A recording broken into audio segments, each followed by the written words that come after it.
जयराज उदय नाम के इंसान के साथ जंगल के बीच में आ गए थे। उदय ने उनको बातों बातों में काशी घाट इलाके का पूरा सच बताना शुरू किया। ये जगह जावरा नाम के क्लैन का घर था, मगर लालच और पावर के कारण यहाँ सब कुछ बर्बाद हो गया।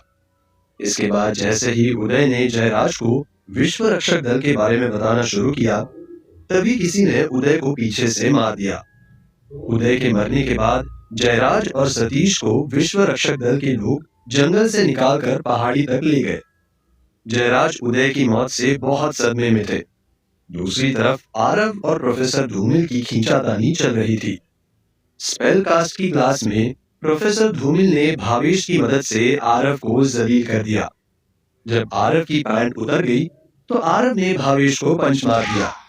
प्रोफेसर धूमिल को ये बात पसंद नहीं आई और उन्होंने आरव को फटकार लगाते हुए कहा, अपनी हद में रहो बच्चे, नहीं तो अंजाम बहुत बुरा होगा। आरव पर अभी भी क्लास के बच्चे हंस रहे थे। भावेश जो अपनी नाक को पकड़कर बैठा हुआ था, उसको भी आरव पर गुस्सा आ रहा था। कुछ देर बाद वो अपनी जगह से उठा और आरव पर हमला करने लगा। आरव उसको सिर्फ डॉज कर रहा था। इसके बाद आरव ने भी भावेश पर हमला शुरू कर दिया। स्पेलकास्ट की क्लास अब जंग के मैदान में तब्दील हो गई। प्रोफेसर धूमिल ने जब सेंस किया कि अब दोनों फाइटर्स के ब्लड लाइन एक्टिव होने वाले थे, तो उन्होंने तुरंत एनर्जी बाइंडिंग स्पेल की मदद से उनको पकड़ लिया। भावेश तो रुक गया था, मगर आरव खुद को नहीं रोक पा रहा था। ब्लड लाइन ऑफ डिमोनिक आई की शक्ति उसके अंदर आ गई थी। प्रोफेसर धूमिल को भी आरव की शक्ति महसूस हो रही थी। उनका स्पेल आरव के सामने अब कमजोर पड़ रहा था। ये क्या हो रहा है? मैं एक फर्स्ट ईयर के बच्चे के सामने कैसे कमजोर पड़ सकता हूँ? प्रोफेसर धूमिल अपने मन में सोच रहे थे। प्रोफेसर के साथ साथ क्लास के बाकी बच्चे भी हैरान थे कि प्रोफेसर धूमिल आरव के सामने क्यों कमजोर पड़ रहे थे। कुछ देर के बाद प्रोफेसर धूमिल का वो हाथ कांपने लगा और एक धमाके के साथ आरव ने उनके स्पेल को तोड़ दिया। स्पेल के टूटने के बाद प्रोफेसर पीछे की तरफ चले गए। वही आरव का शरीर नीले रंग की चमक से भर गया था। ये ब्लड लाइन ऑफ डिमोनिक आई की शक्ति थी। आरव इस शक्ति से जैसे ही भावेश पर हमला करने वाला था कि प्रोफेसर धूमिल ने तुरंत उसको ट्रांसफॉर्मेशन स्पेल का इस्तेमाल करके क्लासरूम से बाहर ग्राउंड में पहुंचा दिया। पलक झपकते ही आरव अपने कॉलेज के ग्राउंड में खड़ा था। वो समझ नहीं पा रहा था कि वो एक पल में यहाँ कैसे पहुंच गया था। वही क्लास में प्रोफेसर धूमिल इस बात से परेशान थे कि आरव ने कैसे उनके स्पेल को तोड़ दिया। वो इस बात को नहीं जानते थे कि डिमोनिक आई की शक्ति को अभी सर्पेंट किंग सपोर्ट कर रहा था, इसलिए आरव उनके स्पेल को तोड़ पाया था। क्लास का माहौल बहुत अजीब सा हो गया था। प्रोफेसर धूमिल जब अपने ख्याल से बाहर आए तो उन्होंने पाया कि क्लास के बच्चे उनको बहुत अजीब तरह से देख रहे थे। वो समझ गए कि सब क्या सोच रहे थे। वो तुरंत से आगे की तरफ आए और सबसे मुस्कुराते हुए कहा, देखा आप लोगों ने किस तरह से मैंने एक स्पेल के बाद दूसरा स्पेल इस्तेमाल किया। पहले मैंने एनर्जी बाइंडिंग स्पेल को इस्तेमाल किया और फिर मैंने ट्रांसफॉर्मेशन स्पेल का इस्तेमाल किया। आप लोगों को यहाँ मैं ये बताना चाहता हूँ कि लड़ाई में आपको भी हालत को देखते हुए अपने आप को प्रिपेयर करना होगा। प्रोफेसर धूमिल ने बहुत अच्छे से बात को बदल दिया था। बीबीसी अभी भी बाहर की तरफ देख रहा था क्योंकि आरव वहां नहीं था। बाकी बच्चों की तरह वो अपने प्रोफेसर की बातों से ज्यादा इस बात पर ध्यान दे रहा था कि आरव ने प्रोफेसर धूमिल का स्पेल तोड़ दिया था। सब कोई मेरे तरफ देखिए, मैं आपको एनर्जी बाइंडिंग को समझाता हूँ। मैं जिस तरह से अपने हाथों को घुमाऊंगा, आप लोगों को भी उसी तरह से करना है। अब देखिए, पहले अपने हाथों को दाहिने तरफ लेकर जाए और फिर 90 डिग्रीज ऊपर की तरफ जाए। प्रोफेसर धूमिल सभी बच्चों को स्पेल कास्ट करना सिखाने लगे। सबको स्पेल बताने के बाद प्रोफेसर धूमिल क्लास के बाहर आए और ग्राउंड की तरफ निकल गए। वो आरव को ढूंढने जा रहे थे। वही काशी घाट में जयराज और सतीश को अब वहां के गार्ड्स अपने साथ बाहर की तरफ लेकर जा रहे थे। जयराज अभी भी सदमे में था कि क्या हो रहा था। धीरे धीरे आगे बढ़ते हुए वो अपने कार तक आ गए। जयराज साहब, अब आपको अपने आदमी के साथ यहाँ से निकल जाना चाहिए। आप तो जानते ही है कि ये मौत की घाटी है। एक एजेंट ने कहा और जयराज के लिए उनकी गाड़ी का दरवाजा खोलते हुए उनको जाने को कहा। जयराज ने बिना कोई जवाब दिए अपनी कार में बैठना ही बेहतर समझा। उनके साथ सतीश भी अब कार में बैठ गया था। वो लोग वहां से चुपचाप निकल गए। घर वापसी का ये सफर उन लोगों के लिए बहुत भारी था। जयराज अपने बेटे की सच्चाई को जानते जानते रह गए थे। कुछ देर के ड्राइव के बाद जयराज ने कार को साइड में रोका और फिर सतीश को कार चलाने को कहा। सतीश समझ गया था कि जयराज साहब का दिमाग अभी ठीक नहीं था। उसने कोई ऑब्जेक्शन नहीं किया और कार चलाने लगा। जो हुआ वो सही नहीं था बॉस, मगर आपको ये बात बताऊं, विश्व रक्षक दल अब कुछ तो छिपा रहा है हम लोगों से, सतीश ने कहा। जयराज उसकी बात को गर्दन नीचे किए हुए सुन रहे थे। फिर कुछ देर बाद उन्होंने कहा, हाँ, मुझे भी लग रहा है चीजें जैसी दिख रही है वैसी है नहीं। इतना बोलकर वो कुछ देर के लिए शांत हो गए और फिर कहा, लेकिन ऐसा कैसे हो सकता है? उदय ने जो कुछ बताया उस हिसाब से तो विश्व रक्षक दल किसी तरह का एक्सपेरिमेंट कर रहा है। अब वो लोग ऐसा कुछ कर भी रहे हैं कि नहीं, ये किसी को नहीं पता है।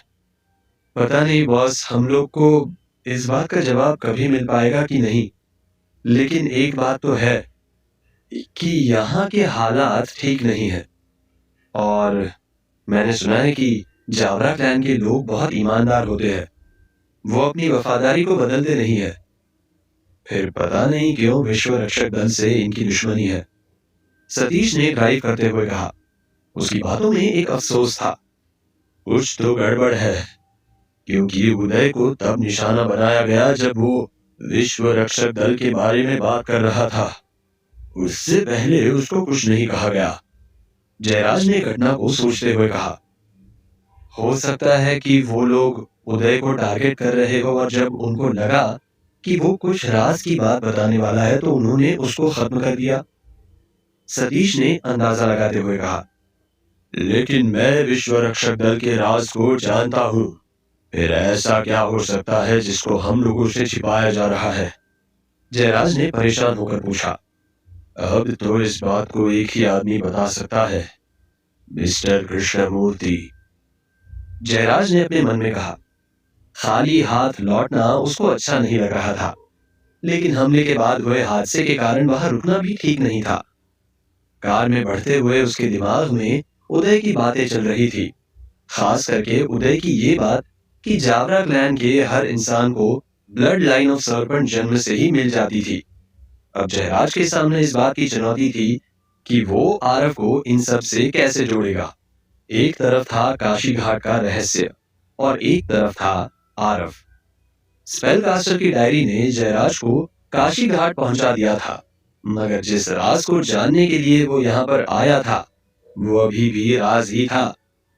सतीश ने जयराज से उसके जमीन के बारे में नहीं पूछा, क्योंकि उदय की हत्या देखने के बाद उसका इस बात की तरफ ध्यान ही नहीं गया कि वो लोग यहाँ कोई जमीन देखने को आए थे। कॉलेज में आरव अभी भी मायूस होकर ग्राउंड में बैठा हुआ था। वो इस बात से दुखी था कि पूरे क्लास के सामने उसकी पैंट खोल दी गई थी। ये उसके लिए काफी ज्यादा शर्मनाक था। उसने कभी ऐसा नहीं सोचा था कि उसके साथ कुछ ऐसा भी हो सकता था।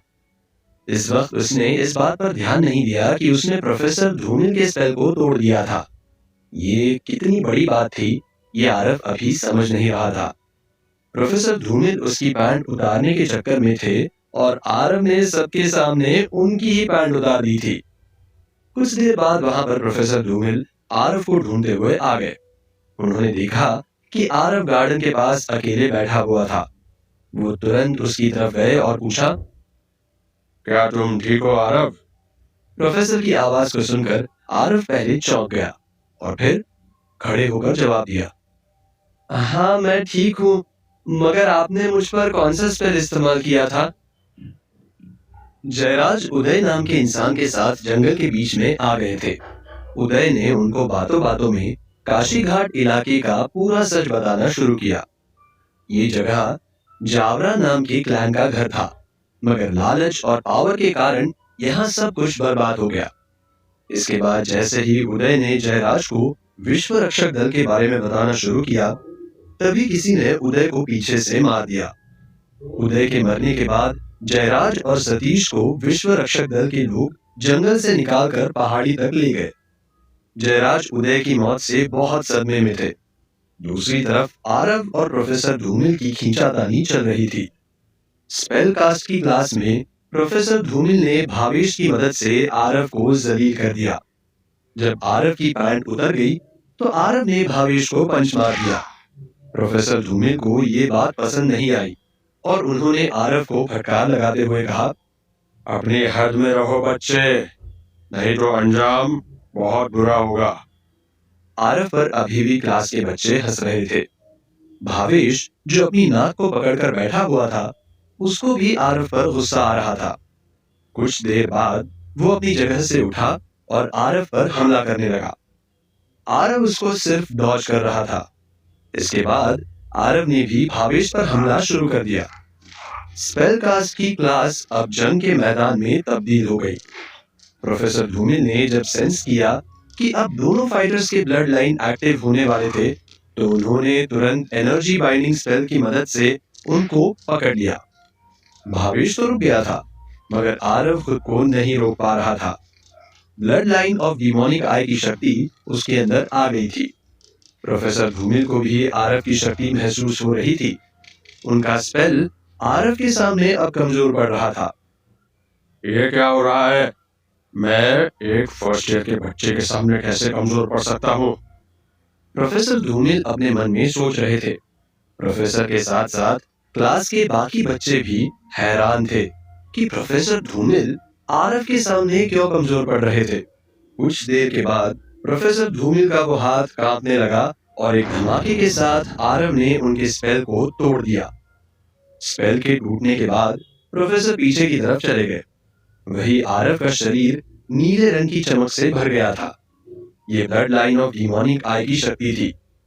आरव इस शक्ति से जैसे ही भावेश पर हमला करने वाला था कि प्रोफेसर धूमिल ने तुरंत उसको ट्रांसफॉर्मेशन स्पेल का इस्तेमाल करके क्लासरूम से बाहर ग्राउंड में पहुंचा दिया। पलक झपकते ही आरव अपने कॉलेज के ग्राउंड में खड़ा था। वो समझ नहीं पा रहा था कि वो एक पल में यहाँ कैसे पहुंच गया था। वही क्लास में प्रोफेसर धूमिल इस बात से परेशान थे कि आरव ने कैसे उनके स्पेल को तोड़ दिया। वो इस बात को नहीं जानते थे कि डिमोनिक आई की शक्ति को अभी सर्पेंट किंग सपोर्ट कर रहा था, इसलिए आरव उनके स्पेल को तोड़ पाया था।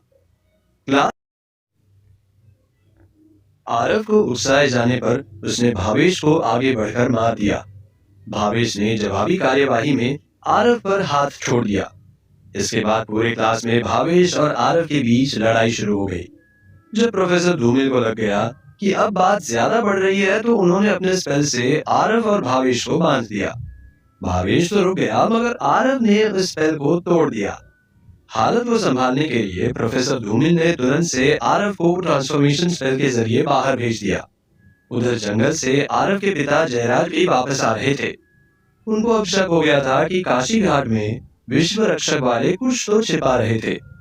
कॉलेज में आरव जब बाहर था, तब उससे प्रोफेसर आकर मिले और उससे कुछ सवाल जवाब के बाद उसको क्लास में भेज दिया। आरव समझ नहीं पा रहा था कि उसे हो क्या रहा था। साथ ही आरव को अभी प्रोफेसर ने बताया था कि आज से 20 साल पहले भी किसी बच्चे ने स्पेल को तोड़ा था।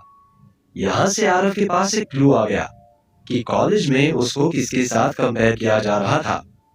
आरव के सिवा अभी ये बात किसी को पता नहीं थी कि उसके अंदर सर्पेंट किंग की शक्ति भी थी, मगर सिर्फ शक्ति होने से कुछ साबित नहीं होता था।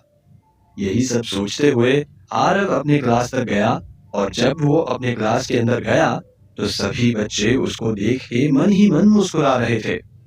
आरव को समझ तो आ रहा था कि वो किस बात पर मुस्कुरा रहे थे, मगर उसने कुछ नहीं कहा और चुपचाप से अपने सीट पर जाकर बैठ गया। उसके बैठते ही क्लास में कमेंट शुरू हो गया। क्या हुआ? पैंट उतर गई क्या? अरे खोलना ही था तो शर्ट खोल देते। स्टाइल बहुत यूनिक था, ताकत से जीत नहीं सकता था तो सबके सामने अपनी पैंट ही उतार दी। ऐसी भी क्या गर्मी थी यार, बता। आरव चुपचाप सर झुकाकर इन सब को सुन रहा था। उसका तो मन कर रहा था कि वो इन सब को सबक सिखाए, मगर वो मजबूर था। इन सब के बीच बीबीसी भी आरव को देख रहा था। बीबीसी को भी बहुत गुस्सा आ रहा था, मगर वो भी प्रोफेसर की वजह से खामोश था। इसके बाद अचानक से मौका पाकर बीबीसी आरव के पास जाकर बैठ गया। ओए क्या हुआ आरव? इन चिरकुट लोगों की बात पर ध्यान मत देना। अब गलती तो हो ही गई है, तो बुरा क्या मानना। मैं समझ नहीं पा रहा हूँ कि ये सब क्या हुआ। मैं तो ओए यार, तुमने आज क्या अचीव किया है ये तू सोच भी नहीं सकता है। बीबीसी ने उसकी बात को काटते हुए कहा। पैंट सरकने के सिवा ऐसा क्या कर दिया है मैंने? आरव ने चौंकते हुए पूछा। ओए यार, तूने प्रोफेसर धूमिल के स्पेल को तोड़ दिया। तू समझ पा रहा है? पूरे कॉलेज में उनके जितना अच्छा स्पेल किसी प्रोफेसर का नहीं है। इस कॉलेज क्या, मैं तो कहता हूँ पूरे कैपिटल सिटी में उनके जितना स्ट्रॉन्ग स्पेल कास्ट करने वाला कोई नहीं है।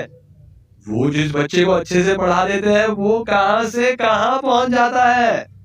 बीबीसी ने आरव को समझाते हुए कहा। इससे क्या होता है, मैं तो आज बेइज्जत ही हो गया। देख नहीं रहे वो सब कैसे कैसे कमेंट कर रहे हैं। आरव ने दुखी मन से कहा। भाई तुम परेशान मत हो मेरे भाई, आज तेरी नहीं बीबीसी के दोस्त की बेइज्जती हुई है। मैं तेरा बदला लूंगा, जरूर से लूंगा। तू बस देखता जा। अब ये क्लास नहीं होगी, आज हम लोग कॉलेज के गार्डन में घूमने जाने वाले हैं। बीबीसी ने बदला लेने के तरीके से कहा। आरव को समझ नहीं आ रहा था कि क्या होने वाला था। वो बस बीबीसी को देख रहा था। इसके बाद बीबीसी ने कुछ सोचते हुए कहा। ओए सुन, एक काम कर और भावेश के पास जाकर उससे माफी मांग। क्या मजाक है, मैं उस लड़के को क्यों माफी मांगने लगा? आरव ने चौंकते हुए पूछा। अरे यार, तू सवाल बहुत पूछता है। जो कहा है वो कर। आज सबको बताता हूँ कि बीबीसी क्या कर सकता है। आरव ने आखिर में वैसा ही किया और वो भावेश के बेंच पर चला गया। भावेश आरव को देख के चौंक गया। आरव ने बहुत आराम से उससे कहा, सॉरी। भावेश अंदर से प्राउड महसूस कर रहा था कि आरव उससे सॉरी बोल रहा था, मगर उसने जानबूझकर आरव को चिढ़ाने के लिए कहा।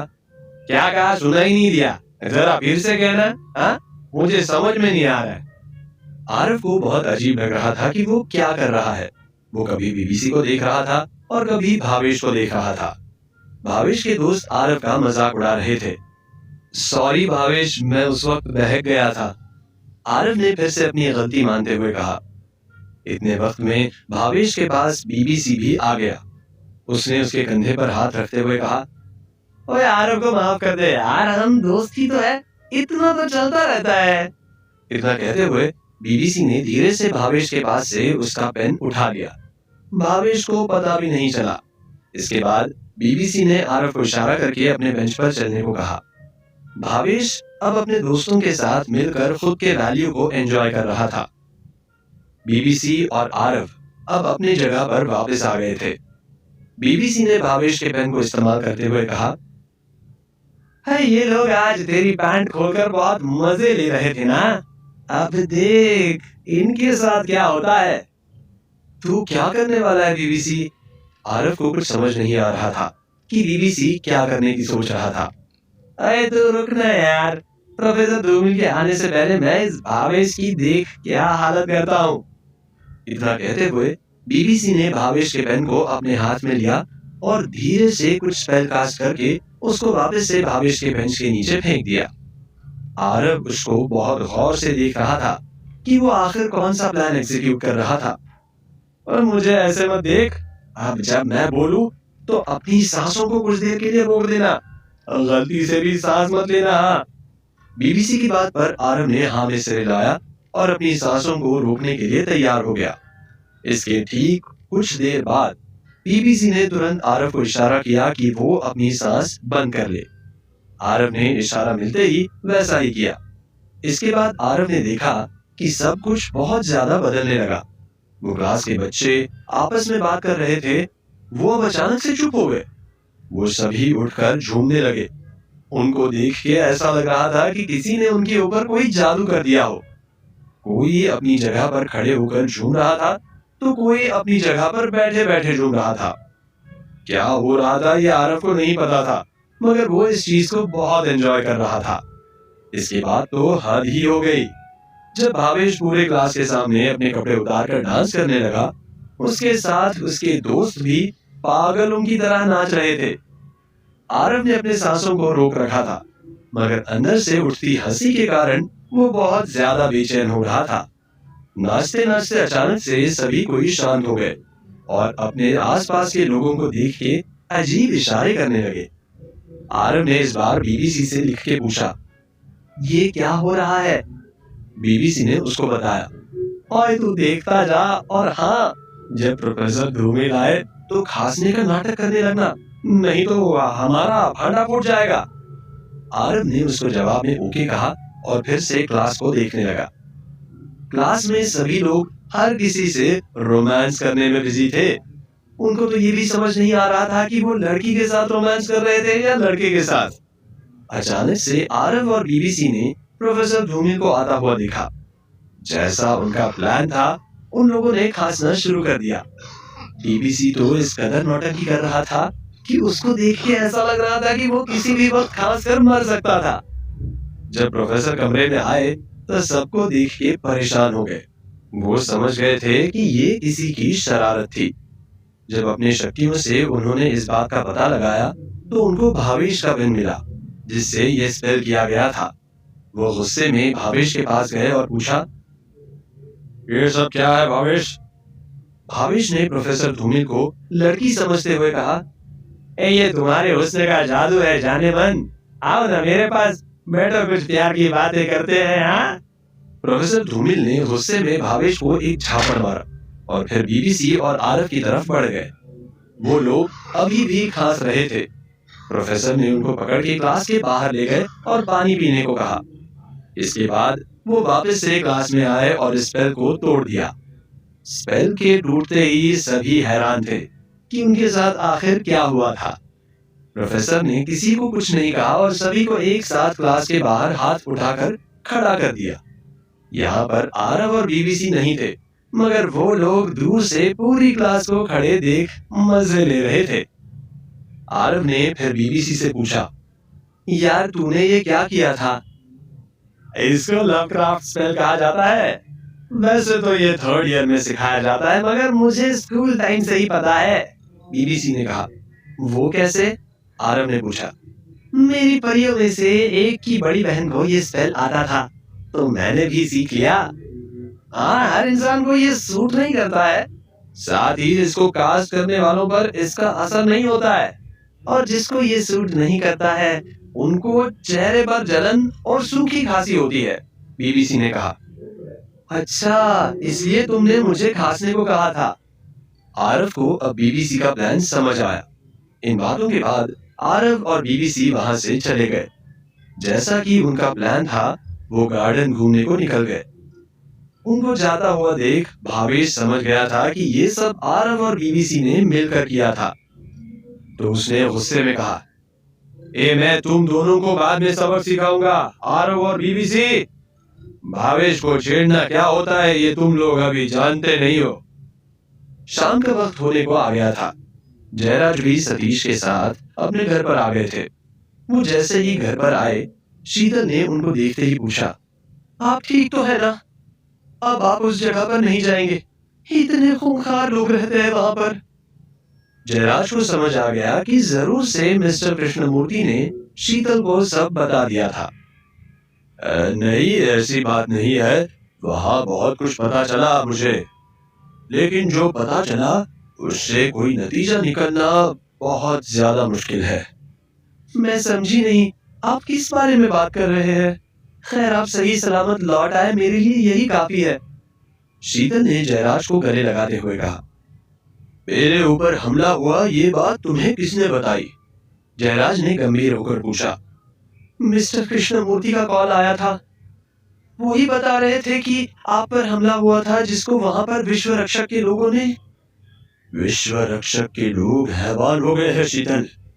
मेरी आंखों के सामने उन्होंने एक ऐसे आदमी को मार गिराया जिसका कसूर यही था कि उसने मुझे अपने कबीले से बचाया था। तुम जैसा समझ रही हो, अब विश्व रक्षक वैसा नहीं रहा।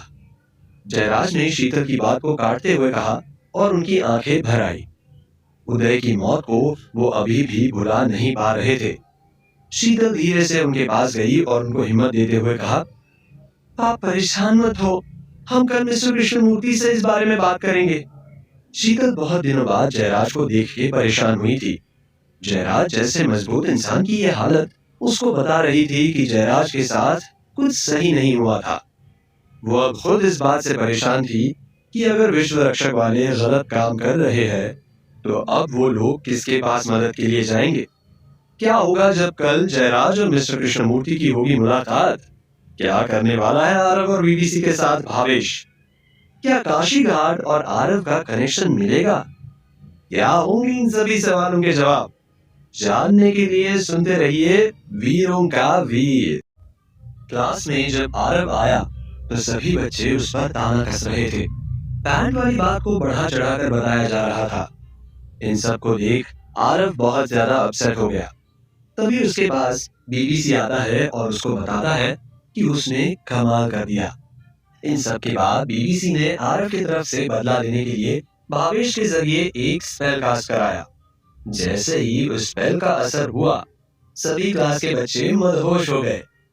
इसी मदहोशी में भावेश ने प्रोफेसर धूमिल के साथ बहुत उल्टी हरकत कर दी।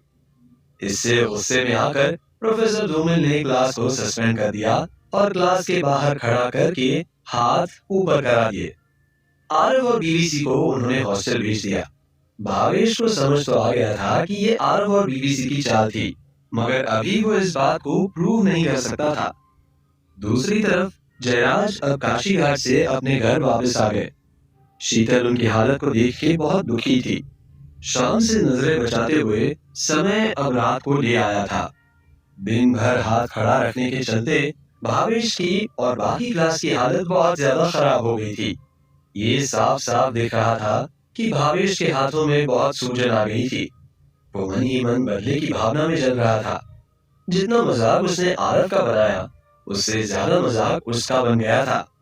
दरअसल प्रोफेसर धूमिल को लग रहा था कि भावेश ने ही उस स्पेल का इस्तेमाल किया था।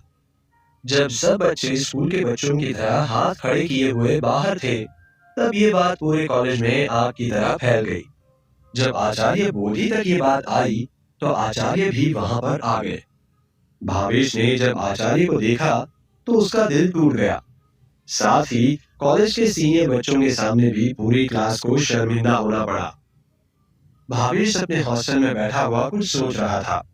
तभी उसका दोस्त निखिल आया। निखिल भी फर्स्ट ईयर का ही स्टूडेंट था। वो आज के हादसे के बाद भावेश से बात करने को उसके रूम में आया था।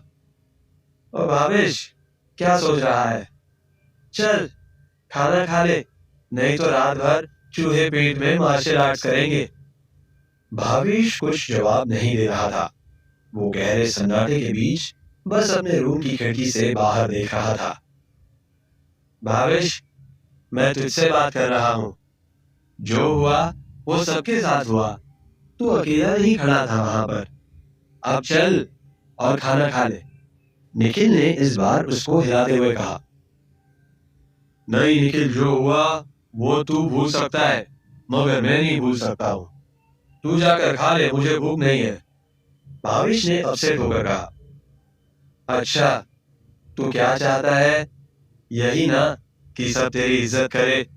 तो मेरे भाई, सब आज भी तुझे ही फर्स्ट ईयर का सबसे अच्छा स्टूडेंट मानते हैं। मेरे दोस्त, अब भी कुछ नहीं बिगड़ा है। प्लीज चल अब, निखिल ने समझाते हुए कहा। जब तक मैं उस आरव और बीबीसी को इस बात की सजा नहीं दे देता, मैं चैन से नहीं बैठूंगा। भावेश ने कहा। हाँ ठीक है, तू कर लेना अपने मन की, मगर उसके लिए मजबूत रहना बहुत जरूरी है, जिसके लिए खाने की जरूरत है। निखिल ने कहा। अरे पर कैसे और कब, ये मुझे समझ नहीं आ रहा है। मेरा तो मन है कि मैं अभी जाकर उसका मुंह तोड़ दूं। भावेश ने अपने दुखते हाथों को मलते हुए कहा। फ्रेशर पार्टी के दिन हिसाब बराबर होगा, तू परेशान मत हो। उसकी तो मैं ऐसी हालत करूंगा कि वो याद रखेगा कि किससे पंगा लिया था, निखिल ने कहा। कॉलेज में दूसरी तरफ आरव के पावर को लेकर पूरे स्टाफ में चर्चा हो रही थी। सभी लोग मेस में बैठकर यही बात कर रहे थे कि आज एक फर्स्ट ईयर के बच्चे ने प्रोफेसर धूमिल का स्पेल तोड़ दिया। जब प्रोफेसर अग्निहोत्री मेस में आए तो उनको भी इस बात का पता लगा कि किसी ने प्रोफेसर धूमिल का स्पेल तोड़ दिया था। इन सब बातों के साथ कुछ प्रोफेसर ने जब 20 साल की पहले की घटना को भी इसके साथ जोड़ना शुरू किया तो प्रोफेसर अग्निहोत्री का दिमाग खराब होना शुरू हो गया। उनको इस बात का भी शक होने लगा कि जरूर से ये सभी प्रोफेसर्स की टोली आरव के बारे में बात कर रही थी। वो अपना खाना लेकर जब एक मंडली के बीच गए तो उनका शक यकीन में बदल गया। अरे प्रोफेसर अग्निहोत्री, आपके स्टूडेंट ने तो आज कमाल ही कर दिया, प्रोफेसर अंजना ने कहा। प्रोफेसर अंजना आयुर्वेद की प्रोफेसर होने के साथ साथ उसकी हेड ऑफ डिपार्टमेंट भी थी। क्या कमाल कर दिया मेरे स्टूडेंट ने, जरा मुझे भी तो पता लगे, प्रोफेसर अग्निहोत्री ने अनजान बनते हुए पूछा। अरे उसने आज प्रोफेसर धूमिल के स्पेल को तोड़ दिया। याद है ना कि आज से 20 साल पहले ऐसा ही कुछ हुआ था। मैं तो कल मिलूंगी उस बच्चे से, प्रोफेसर अंजना ने कहा। वैसे ये खुशनुमा खबर किसने दी आपको प्रोफेसर अंजना, प्रोफेसर अग्निहोत्री ने पूछा। अरे आज शाम को स्टाफ रूम में प्रोफेसर धूमिल मिले थे। वही बता रहे थे कि बहुत दिनों बाद कोई काबिल स्टूडेंट आया है कॉलेज में। प्रोफेसर अंजना के इतना कहते ही प्रोफेसर अग्निहोत्री अपने टेबल से उठकर प्रोफेसर धूमिल को ढूंढने लगे। अरे प्रोफेसर अग्निहोत्री, आपका खाना खत्म नहीं हुआ है, प्रोफेसर अंजना उनको पीछे से आवाज देती रह गई, मगर प्रोफेसर अग्निहोत्री कहाँ सुनने वाले थे। कुछ देर के बाद समय यूं ही बीत गया। प्रोफेसर अग्निहोत्री को प्रोफेसर धूमिल नहीं मिले। प्रोफेसर अग्निहोत्री ने कल सुबह के लिए अपने अंदर का डर बचा के रख लिया। वही प्रोफेसर धूमिल कॉलेज से बाहर थे। वो जानते थे कि उन्होंने जिस तरह से आरव के बारे में पब्लिसिटी की थी, उसको सुनकर प्रोफेसर अग्निहोत्री जरूर से उनसे बात करने को आएंगे। प्रोफेसर धूमिल ने किसी को बताया नहीं था कि वो इस वक्त कहाँ गए थे। रात के सुनसान रास्तों पर वो अपनी कार लेकर अकेले ही सफर पर निकले थे। अगली सुबह का इंतजार अभी जयराज से ज्यादा किसी को नहीं था। सुबह होने के साथ उन्होंने अपने दिमाग में बहुत सारे सवालों की लिस्ट तैयार कर ली। इसके बाद अब वो मिस्टर कृष्णमूर्ति से मिलना चाहते थे। पिछले दिन के हादसे ने उनके दिलो दिमाग पर जो चोट की थी, उसका इलाज केवल मिस्टर कृष्णमूर्ति के पास ही था। सुबह की चाय पीने के बाद उन्होंने मिस्टर कृष्णमूर्ति को अपने पर्सनल नंबर से कुछ मैसेज भेजे और उनसे मिलने का वक्त मांगा। मैसेज में ही मिस्टर कृष्णमूर्ति ने उनको बताया कि वो कुछ दिनों की छुट्टी पर आए हुए थे। इसके बाद जयराज ने उनसे कहा कि उसके पास काशी घाट का राज था, जिसको सुनकर मिस्टर कृष्णमूर्ति तुरंत जयराज से मिलने को तैयार हो गए। इस पर जयराज का शक पक्का हो गया कि जरूर से विश्व रक्षक वाले वहां पर कुछ करने की तैयारी में थे। खैर, इस बेचैनी को अपने मन में दबाकर जयराज अकेले ही मिस्टर कृष्णमूर्ति से मिलने को निकल पड़े। मिस्टर कृष्णमूर्ति अभी एक फार्म हाउस पर आए हुए थे। ये जगह तवांग शहर और कैपिटल सिटी के बीच में पड़ती थी। कुछ देर की ड्राइव के बाद जब जयराज की कार वहां पर आई तो मिस्टर कृष्णमूर्ति पहले से ही जयराज का इंतजार कर रहे थे। आखिर जयराज ने बात ही ऐसी कर दी थी कि मिस्टर कृष्णमूर्ति उसको इग्नोर नहीं कर सकते थे। कहिए जयराज साहब, इतनी सुबह आने की तकलीफ क्यों की? कोई बात थी तो बाद में भी हो सकती थी। कौन सी दुनिया आज ही तबाह हो रही है, मिस्टर कृष्णमूर्ति ने ताना कसते हुए कहा। उनकी बातों से साफ था कि वो अभी जयराज से मिलना नहीं चाहते थे।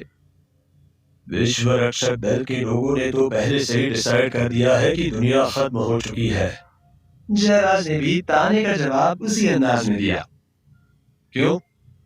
आपकी जान बचने की कीमत अगर ये शक है तो मुझे सच में बहुत अफसोस होगा कि मैंने आपकी मदद की, आपको अपना मानकर, मिस्टर कृष्णमूर्ति ने कहा।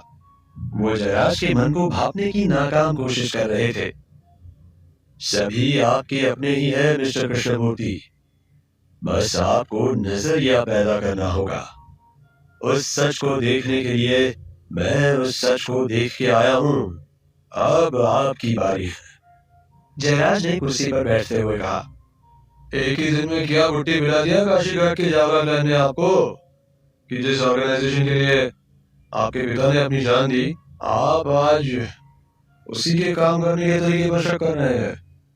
मिस्टर कृष्णमूर्ति ने कहा, क्योंकि आप लोग वहां जो कर रहे हैं वो विश्व रक्षक दल के नियमों के खिलाफ है, इसलिए क्योंकि वहां पर दुश्मन कोई रूल नहीं मानते हैं, क्योंकि वो आपके आदमियों को आपसे परमिशन लेकर नहीं मारता है। जब आपके पिता वहां गए थे तब की तुलना में वहां पर जावरा क्लैन के लोगों का अटैक 40 गुना बढ़ गया है। जयराज साहब, जवाब आपको नहीं देना होता है, मुझे देना होता है। मिस्टर कृष्णमूर्ति ने जयराज की बात को काटते हुए कहा, तो आप लोगों ने उदय को क्यों मारा? उसने तो मेरी मदद की थी। जयराज ने पूछा, क्योंकि वो आपको आगे जाकर किडनैप करने वाला था। उसकी बातों का असर तो मैं आपके ऊपर देख ही रहा हूं। उसने जितना अच्छे से आपको झूठ पिलाया, आपने उतना ही मजा लेते हुए उस झूठ को पी लिया। मिस्टर कृष्णमूर्ति ने जयराज के दिमाग को पढ़ते हुए कहा, समझ नहीं आता है कि किस पर भरोसा करूं। जयराज ने परेशान होते हुए कहा, आप बेवजह परेशान हो रहे हैं जयराज साहब। आपको पता है कल आपके आने के बाद उस जगह पर फिर से हमला हुआ, क्योंकि जब हमारे लोग आपको बचाने के लिए जंगल में आए थे तो उनका लोकेशन ट्रैक कर लिया गया और बाद में हमला हुआ जिसमें कुल 5 लोग मारे गए। मिस्टर कृष्णमूर्ति ने उन 5 मरने वालों की तस्वीर दिखाते हुए कहा। जयराज जब उन तस्वीरों को अपने हाथ में लेकर देख रहे थे तभी मिस्टर कृष्णमूर्ति उनके पास आए और कहा, वो लोग जानवर है जयराज साहब, उनका रहना हमारे लिए ठीक नहीं है। इस मसले का कोई हल नहीं है क्या मिस्टर कृष्णमूर्ति? जयराज ने भारी मन से पूछा। अगर हल होता तो ये लोग मारे नहीं जाते, अगर हल होता तो आपके पिता की जान नहीं जाती। जानते हैं आपके पिता ने वहां पर हुए कुछ लड़ाई और हमलों का वीडियो बनाया था। मैं जब भी उनको देखता हूँ तो मेरा दिल दहल जाता है। मिस्टर कृष्णमूर्ति ने गंभीर होकर कहा, क्या वो मैं देख सकता हूँ? मेरा मतलब इसी बहाने मेरे पास भी मेरे पिता की कुछ यादें जमा हो जाएंगी। जयराज ने पूछा, हाँ क्यों नहीं, वो आपकी अमानत है। मैं चाहता हूँ कि आप उन वीडियो को देखें और समझे कि हम लोग वहां पर क्या कर रहे हैं। मिस्टर कृष्णमूर्ति ने कहा। इसी बीच मिस्टर कृष्णमूर्ति ने जयराज के लिए चाय का भी बंदोबस्त कर दिया। चाय पीते हुए जयराज ने मिस्टर कृष्णमूर्ति से आगे आने वाले कुछ मिशन के फंडिंग के बारे में भी बात की। जयराज ने इस बात को नोटिस नहीं किया था कि वहां फार्म हाउस पर कुछ लोग छिपकर उसको निशाना बना रहे थे। जयराज के दिमाग में मिस्टर कृष्णमूर्ति ने इतना कुछ डाल दिया कि वो किस मकसद के साथ बात करने को आए थे वो सब मकसद पीछे ही रह गया। आखिर में जयराज मिस्टर कृष्णमूर्ति की बातों से कन्विंस हो गए, मगर अंदर से उनको अभी भी लग रहा था कि कुछ तो है जो सही नहीं था। सब कुछ सेट होने के बाद जयराज वहां से अपनी कार लेकर निकल गए। जब वो बाहर की तरफ निकल रहे थे तो मिस्टर कृष्णमूर्ति ने तुरंत अपने आदमियों को कॉल लगाया और कहा, उसको जाने दो, हमें जिस बात का शक था वैसा कुछ नहीं निकला। जयराज को हमारे काशी घाट प्रोजेक्ट के बारे में कुछ नहीं पता। कोई उस पर हमला नहीं करेगा। आई रिपीट, कोई उस पर हमला नहीं करेगा। दरअसल मिस्टर कृष्णमूर्ति ने ही उन आदमियों को लगाया था जो जयराज को अपने निशाने पर रखे हुए थे। जयराज के जाने के बाद वो भी बाहर आकर मिस्टर कृष्णमूर्ति के साथ जयराज को फार्म हाउस से जाते हुए देख रहे थे। क्या होगा जब प्रोफेसर अग्निहोत्री और प्रोफेसर धूमिल मिलेंगे? क्या प्लान चल रहा है भावेश और निखिल के दिमाग में? क्या है प्रोजेक्ट काशी घाट जिसको मिस्टर कृष्णमूर्ति जयराज से छिपा रहे हैं? आपको क्या लगता है क्या होंगे इन सभी सवालों के जवाब? जानने के लिए सुनते रहिए वीरों का वीर। आरव और बीबीसी से मिली बदनामी के बाद भावेश बहुत ज्यादा परेशान था। वो अपने कमरे में उदास बैठा था तो उसके दोस्त निखिल ने उसको समझाने की कोशिश की। ना ही आरव को और ना ही भावेश को ये पता था कि ये सब प्रोफेसर धूमिल का किया धरा था। निखिल ने भावेश को फ्रेशर पार्टी तक इंतजार करने को कहा। उसके दिमाग में कुछ न कुछ प्लान चल रहा था। कॉलेज में प्रोफेसर धूमिल आरव के नाम की गलत पब्लिसिटी कर रहे थे, जिससे प्रोफेसर अग्निहोत्री भी अपसेट हो गए थे। वही अगली सुबह जयराज मिस्टर कृष्णमूर्ति से मिलने गए और काशी घाट के बारे में उनसे पूछा।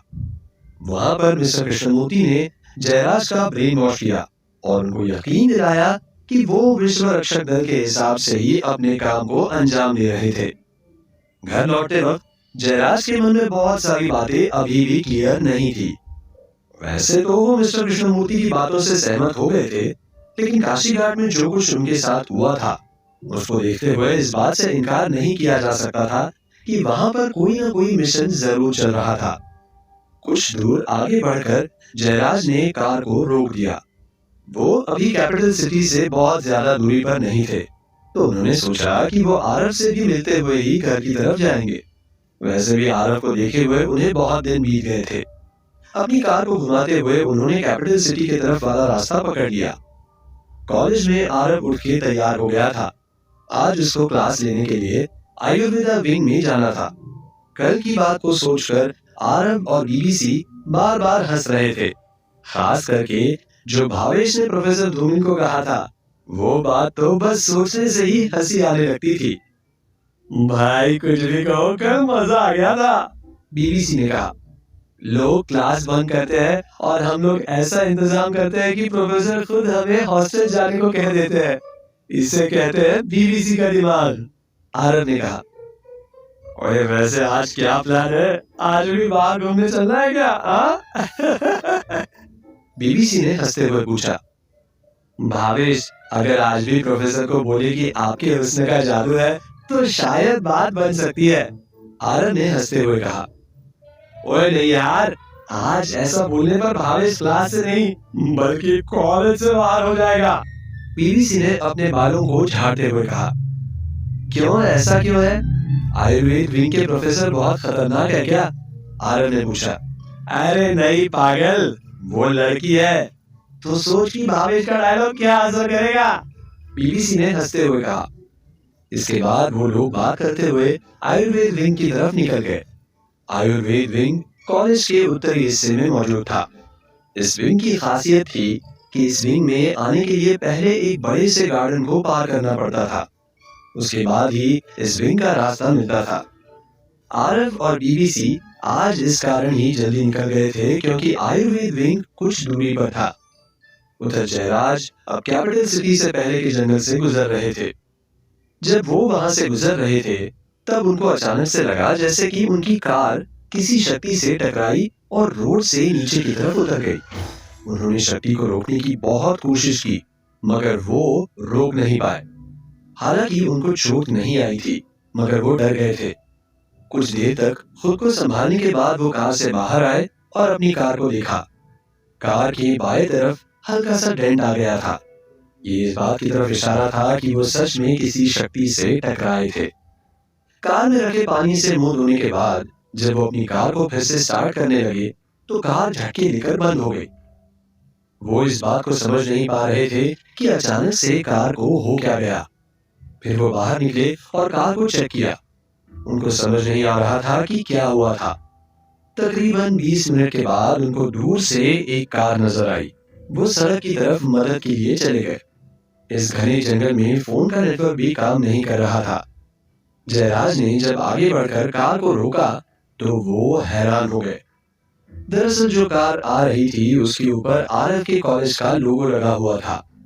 देखते ही देखते वो कार उनके सामने आकर रुक गई। क्या हुआ, आपकी कार खराब हो गई है क्या? कार में बैठे आदमी ने पूछा। हाँ, पता नहीं कैसे मेरी कार किसी शक्ति से टकराई और खराब हो गई, जयराज ने अपनी कार की तरफ इशारा करते हुए कहा। कहाँ जाना है आपको? कार में बैठे आदमी ने कहा।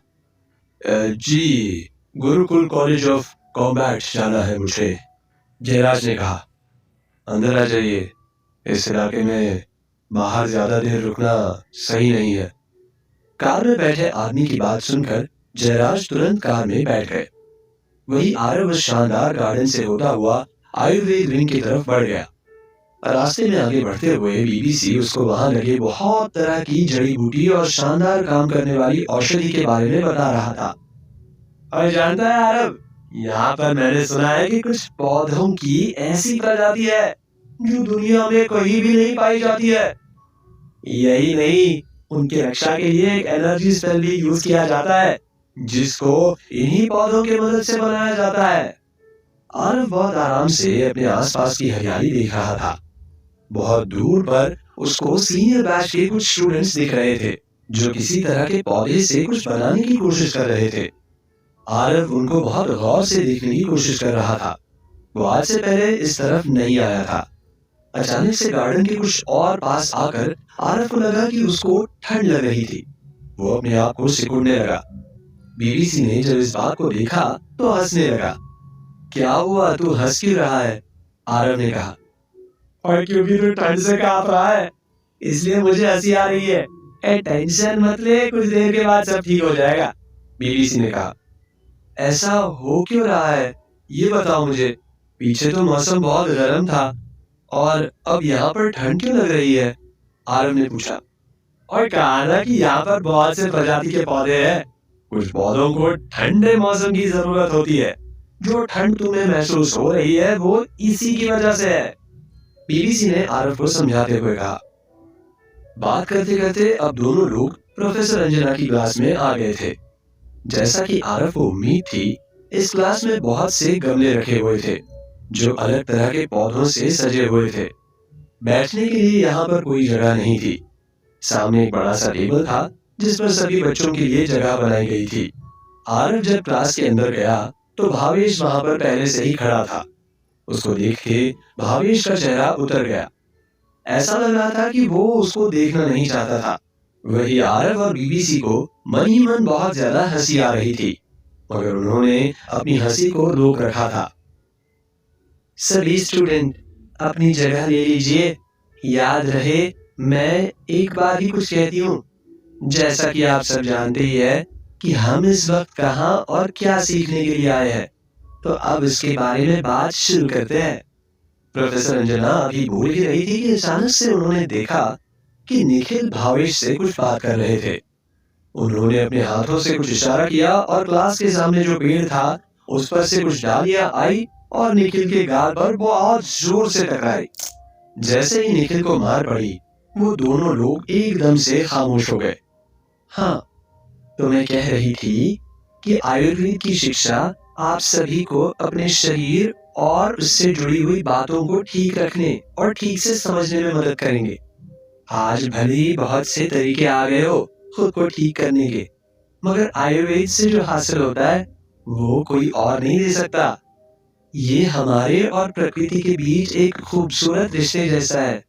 बस हम लोगों को इसको समझना पड़ेगा। आरव बहुत गौर से प्रोफेसर की बातों को समझने की कोशिश कर रहा था। उसको अभी अपने दादाजी की याद आ रही थी, जो उसको आयुर्वेद के बारे में कुछ छोटी मोटी जानकारी बताते रहते। वही क्लास के कुछ बच्चे पास में से आती पौधों की बदबू से बहुत ज्यादा परेशान हो गए। दरअसल क्लास के बगल में ही एक छोटा सा लैब था, जिसमें सीनियर बैच के बच्चे किसी काढ़े को बना रहे थे।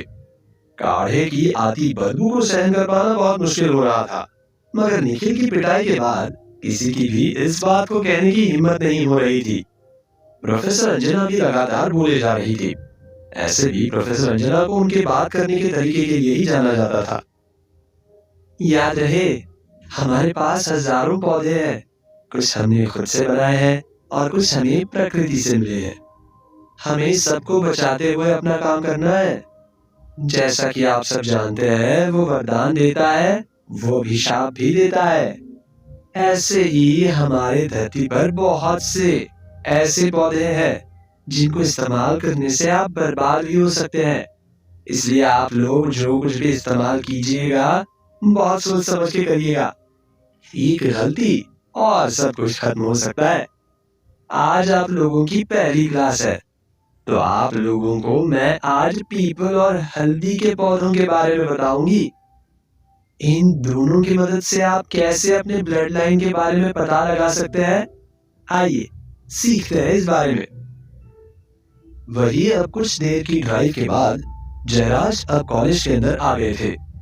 जिस इंसान ने जयराज को लिफ्ट दी थी, उसने अपना नाम प्रोफेसर धूमिल बताया था। रास्ते भर जयराज ने प्रोफेसर से आरव को लेकर और उसकी प्रोग्रेस को लेकर बहुत सारी बातें की। इन बातों में प्रोफेसर धूमिल ने आरव को दुनिया की उम्मीद भी बता दी। ये सब सुनकर जयराज का सीना और भी ज्यादा चौड़ा हो गया। जयराज ने मौका देख के प्रोफेसर से आरव के सरपंच किंग वाले केस के बारे में भी पूछ लिया, जिस पर उन्होंने कहा था कि ये सब बातें बेबुनियाद थी। आरव ने किसी भी तरह के सरपंच किंग के पावर को नहीं जगाया था। इन सब के साथ ही प्रोफेसर ने कॉलेज मैनेजमेंट पर भी सवाल खड़े किए, जिससे कि जयराज को प्रोफेसर पर शक होने लगा।